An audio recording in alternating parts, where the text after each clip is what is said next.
Artigo 12. De início, percebam, né, que ao contrário do artigo 18 que nós vamos ver, o legislador não falou no gênero fornecedores, ele citou espécies do gênero fornecedor, justamente para deixar uma espécie de fora. Qual foi a espécie que ele deixou de fora? Comerciante, tá certo? Então, fabricante, produtor, construtor, importador, nacional ou estrangeiro, respondem, ou seja, vão ter que indenizar, independentemente de culpa. Ou seja, nós não vamos discutir isso aqui, imprudência, negligência, imperícia. Pode até ser que tenha tido ou não, mas a gente não vai discutir isso aqui. Isso aqui não é necessário para que haja responsabilização. Nós vamos nos limitar a discutir se houve conduta, se houve dano, se houve causa e efeito entre a conduta e o dano, e se houve caso fortuito, força maior, culpa exclusiva do consumidor ou de terceiro, tá certo? Então, gente, responderão, né? Vão ter que indenizar sem culpa, sem análise de culpa, tá certo? Pela reparação de danos, né? Em razão de defeitos. E o que é defeito, gente? Observe aqui, ó, produto defeituoso, né? É quando não oferece a segurança que dele se espera. Então, não é um problema de qualidade, ele extravasa o próprio produto, né? Ele prejudica a segurança, ele vai afetar outros bens do consumidor, fora aquele produto em si, como a gente viu naquele quadradinho lá que tem as setinhas, tá bom? E esse defeito, gente, ele pode ser, né, de projeto, de fabricação. Então pode ser, por exemplo, que o carro que pegou fogo, que foi um problema do projeto mesmo que estava errado, né? Pode ter sido que o projeto estava certo, mas na fabricação deu problema, né? Pode ser que a peça foi fabricada corretamente, mas a montagem foi errada. Tanto faz, tá certo? Pode ser também que o dano tenha sido causado, né, por fórmulas, por manipulação, tanto faz, tá certo? Isso o CDC deixa bem claro aqui que tanto faz, tá bom? E uma coisa muito importante também, gente, o defeito ele também pode estar relacionado a informações, né? A responsabilidade pelo acidente do consumo, ele pode também estar relacionado com informações. Você lembra lá no artigo 8º, artigo 9º, que os produtos que são potencialmente perigosos, né, tem que haver informação a respeito, né? Você lembra da tampa do radiador do carro que você não pode tirar enquanto está quente, né? Então ali, se o carro é fabricado sem ter aquela informação e o consumidor sofre um acidente de consumo, se queimou tudo aqui, né? Ele pode, né, buscar a responsabilidade do fabricante. Por quê? Porque não teve a informação, né? Então, assim, se o carro pegou fogo, né? O carro pegou fogo, botou fogo na casa, né? Houve um problema de projeto, de fabricação, de montagem, tem responsabilidade, é um defeito, tá certo? Mas o defeito ele pode ser também de informação. Ou seja, eu fui abrir a tampa aqui do radiador, me queimei, não tinha informação. Se tinha informação, aí, gente, é complicado, realmente nada a fazer, né? Mas se não tinha informação, eu posso processar o fabricante pela falta de informação, não só pelo defeito no produto em si, tá certo? Percebam que isso é bem interessante, tá bom? No mais, né, aqui no parágrafo 1º, ele fala que para você saber se um produto é defeituoso ou não, você tem que considerar várias coisas, né? Uma dessas coisas é a época que foi colocada em circulação, né? Então a tecnologia vai aumentando. Se você pegar um carro dos anos 50 em relação ao carro de hoje, você vai dizer que esse carro dos anos 50 não prestava, porque não tinha ABS, não tinha airbag, né? A capacidade dele de se chocar, né, com objetos era limitada, ou seja, ele causava danos a quem estava dentro, né? Então você tem que considerar sempre a época em que o produto é fornecido, tá certo? Então isso também tem a ver com o parágrafo 2º, que fala que o produto não é defeituoso porque chegou um outro melhor depois, a tecnologia vai avançando, né? E, gente, o que é importante realmente aqui é o parágrafo 3º. Por quê? Porque ele diz o seguinte, que o fabricante, o construtor, o produtor, o importador, lembrem lá do comecinho, ó, esses senhores aqui, tá? Eles não serão responsabilizados quando provarem. Então perceba, gente, que no caso de acidente de consumo, né, nós não aplicamos aqui o artigo 6º, inciso 8º.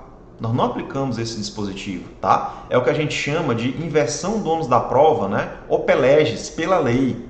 Ou seja, o consumidor não precisa ter uma alegação, né, verossimilhante, né? O que ele fala não precisa fazer muito sentido, né? Ele não precisa ser hipossuficiente. Se trata de acidente de consumo, então não tem o que discutir. É o fornecedor quem prova. É o fornecedor quem prova, tá? Então o que é que o fornecedor tem que provar? Que não colocou o produto no mercado, né? É assim, não tem muita aplicação prática isso aqui, mas vamos dizer que tinha um produto que estava sendo testado, né, ele foi roubado, né, foi vendido, a pessoa que ingeriu, né, se deu mal e ela vai processar o fabricante? Não, porque o fabricante não colocou o produto no mercado, tá? Então, não sendo isso, o fabricante vai ter que provar o quê?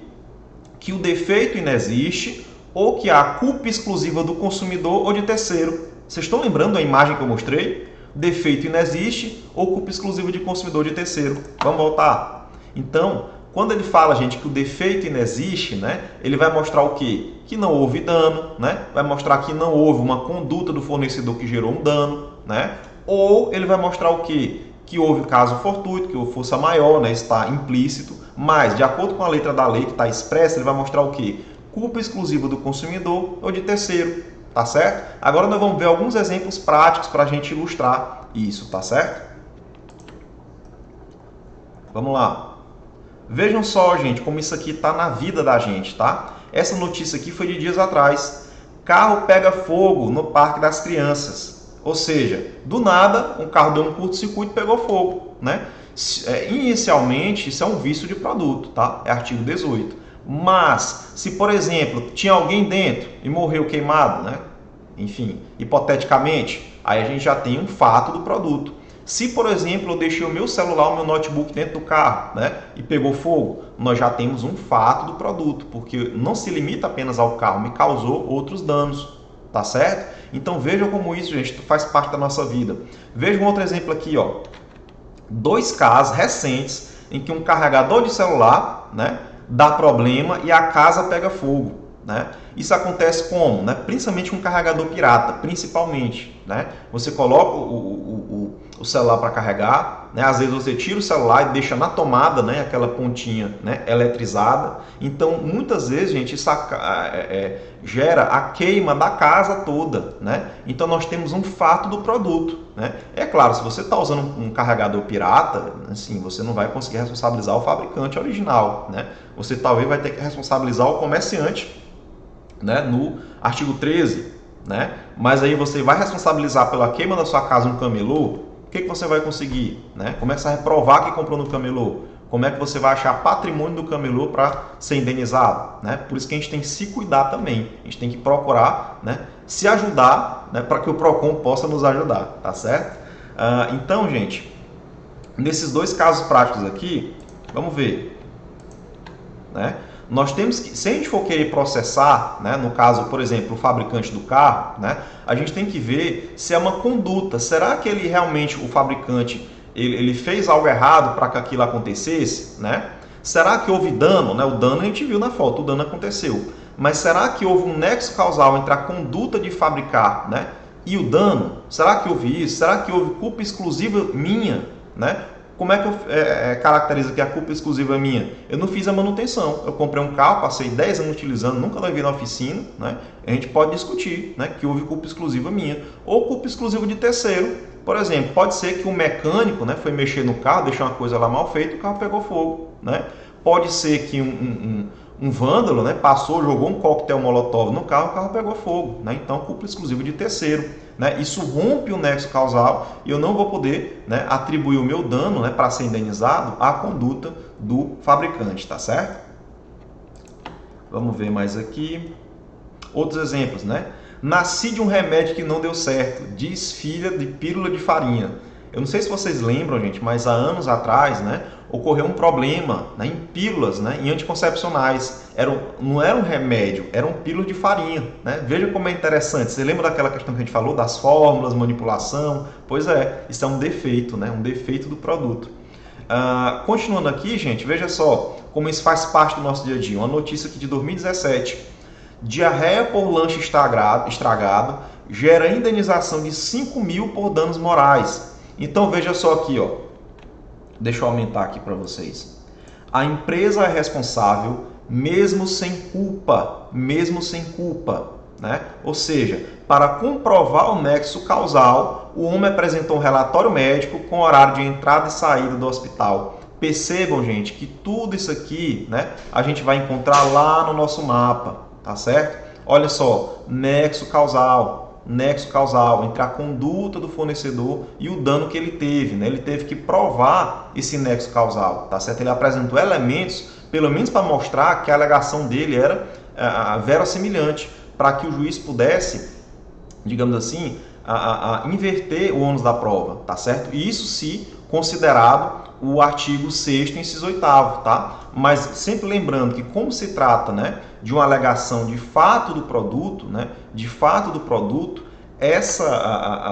essa inversão do ônus da prova, ela é opelege, né, ela vem pela lei. Então, o correto aqui não seria nem o artigo 6º, inciso 8, né? Seria você considerar o artigo 12, parágrafo 3º, né, em que nós temos aqui que é o fornecedor que tem que provar, né, que o defeito inexiste, ou seja, que o produto que o alimenta estava ok, ou que houve culpa exclusiva do consumidor ou de terceiro. Tá certo, gente?